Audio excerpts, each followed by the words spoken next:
السلام علیکم ایوریون۔ بے شک اللہ تعالیٰ کے ڈر کی وجہ سے تم جس چیز کو چھوڑ دو گے اللہ ذوالجلال تمہیں اس سے بہتر عطا فرما دے گا۔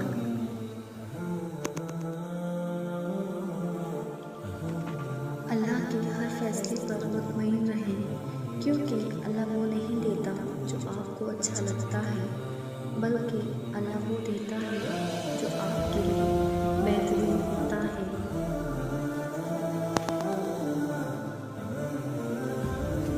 یقین مکمل ہو تو اللہ محبت ادھوری نہیں رہنے دیتا۔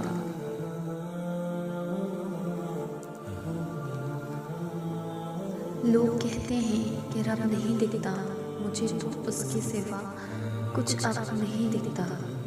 دل پینا بھی لازم ہے آگرمی کے لیے، بس بصارت سے تو سب نہیں دکھتا۔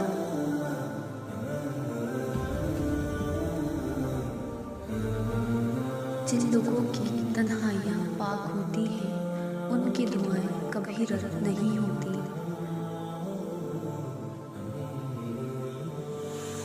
وہ لوگ جو شدت سے غم میں رب کی رضا کا مزہ ڈھونڈنے نکلتے ہیں وہ تا حیات بڑے فائدے میں رہتے ہیں۔ لوگ توڑ جاتے ہیں، رب ٹوٹنے نہیں دیتا۔ جو آنسو ہم اللہ کے سامنے بہاتے ہیں وہی ہمارے لیے سکون کا باعث بنتے ہیں۔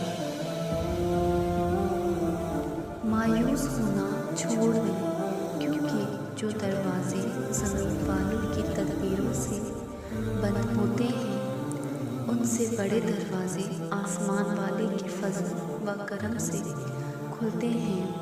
ایسا کچھ نہیں جو میرے رب سے پوشیدہ ہو، اور ایسا کچھ بھی نہیں جو میرا اللہ نہ جانتا ہو۔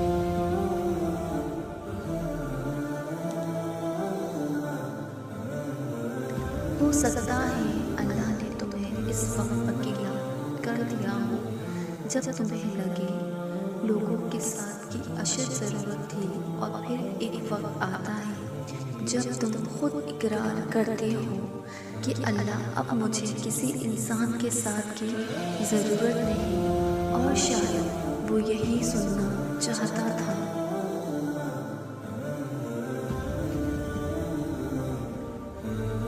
امام ابن جوزی رحمۃ اللہ فرماتے ہیں، مجھے اس شخص پر تعجب ہوتا ہے جو لوگوں کے دلوں میں گھر کرنے کی امید میں بناوٹ سے کام لیتا ہے اور بھول جاتا ہے کہ لوگوں کے دل تو اللہ کے ہاتھ میں ہے۔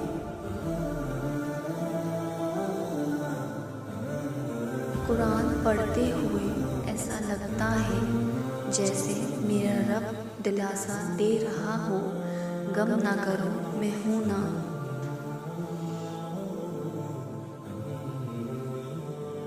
اور جب توکل کرو تو یہ مت سوچو کہ جو مانگا ہے وہ ملے گا کیسے، بلکہ انتظار کرو کہ جو مانگا ہے وہ ہر حال میں ملے گا۔ کب اور کیسے اس بات کا فیصلہ وسیلے بنانے والے پہ چھوڑ دو۔